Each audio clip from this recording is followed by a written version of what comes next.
It is raining heavily in the evening. There is a continuous roar of clouds, as well as occasional flashing lights and thunderstorms in the distance. The inverter has become useless, so the whole house seems to be in darkness due to the sudden load shedding. I feel pretty good. I am saved from reading books for a while. And to be honest, it doesn't feel good to read a book on such a rainy day. It is as if the mind becomes unconcerned. Mother is lighting candles and calling everyone on the veranda. Parched rice is made with mustard oil, raw chili, onion, and chanachu.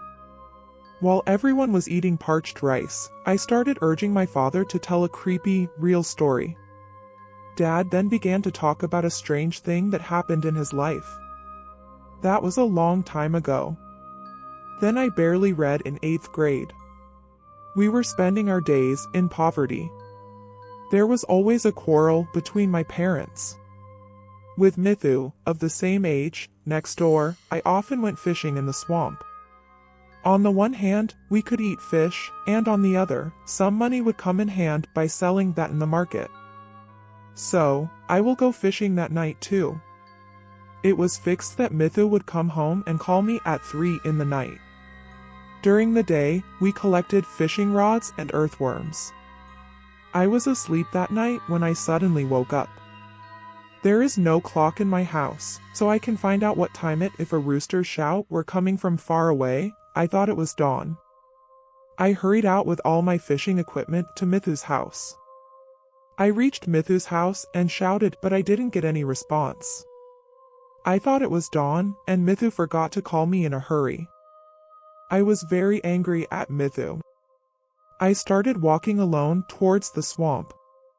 Then, towards the end of the month of Sravan, the moonlight was peeking through the black clouds and illuminated all around. So there is no way to understand whether it is night or dawn. There is no sound except the call of insects from the surroundings. Arriving at the swamp, I was a little surprised not to see Mithu at our prearranged place. Then it seemed that he was fishing somewhere else in the vicinity. I shouted softly, but I did not get any answers. My words began to resonate in the water of the empty swamp. Suddenly, I feel a little scared. I began to explain to my mind, no fear, there is an iron tide at the waist. However, with fear inside my mind, I fell into the water. Water up to the knees. Without setting half of the fishing rod, the moon is covered by clouds and spreads light and darkness all around. There seemed to be a sound of water bubbles somewhere, a little closer. After a few moments, incidentally, the sound of continuous crying began to come. Sometimes it feels like a baby is crying, and sometimes it sounds like a girl is crying. Suddenly, I remember the last night like this, Mithu and I were fishing. Suddenly something touched Mithu's feet, and it floated out. A dead body of a baby. The two of us were very scared that day. I don't know why. I kept thinking, maybe this is where we got the baby last time. My fear increased. I hurriedly set up all the fishing rods and stood on a mound of soil in front of me. The moon is seen again by removing the clouds. The surroundings are filled with light little by little.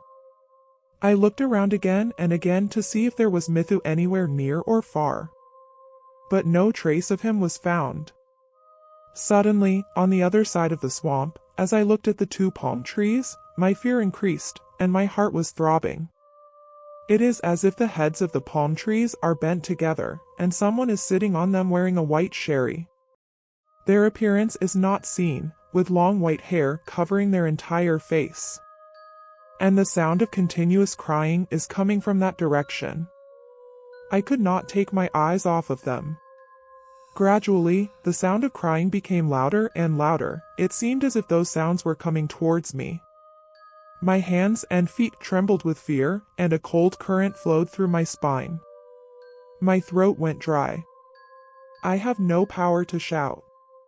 Moreover, who is listening to my screams? I could clearly hear the sound of my heart throbbing. Repeatedly, it seemed as if someone from behind was trying to grab my throat. I chanted the name of Ram in my mind and shouted Mithu in a frightened voice. Except for a little while, I also saw Mithu say, "That's me, don't be afraid."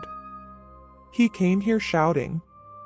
At that moment, I noticed that the sound of crying had stopped, and I looked at the palm trees and saw that they were back to normal. As soon as Mithu approached, I told him everything. Then that night, 2 of us started gossiping and fishing. From then on, I never dared to look at those 2 palm trees at night.